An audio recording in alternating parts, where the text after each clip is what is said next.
Pemerintah diminta mengendalikan kenaikan harga komoditas kebutuhan pokok menjelang momentum Hari Raya Natal 2024 dan Tahun Baru 2025. Demikian disampaikan Ketua DPR RI Puan Maharani Jumat 6 Desember.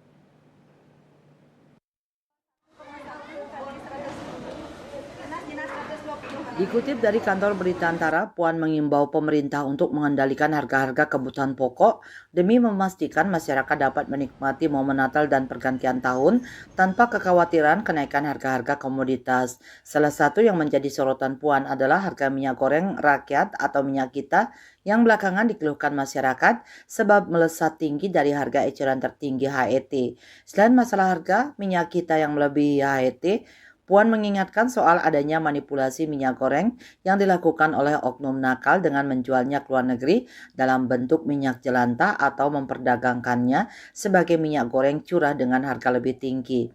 Hal itu dilakukan karena harga minyak bekas atau jelantah untuk bahan baku biodiesel di pasar internasional cukup tinggi, yakni berkisar Rp18.000 per liter.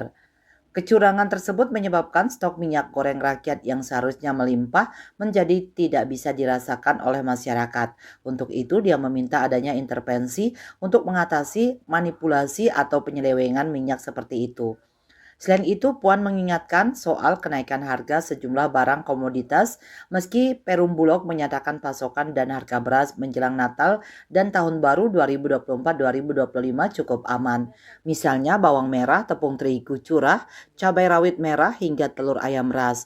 Puan lantas mengingatkan pentingnya kerjasama pemerintah dengan produsen untuk meningkatkan produksi bahan pangan dan memastikan distribusinya merata sebagai salah satu upaya menjaga stabilitas harga komoditas. Saat ini, rakyat menghadapi gejolak perekonomian yang masih cukup membebani.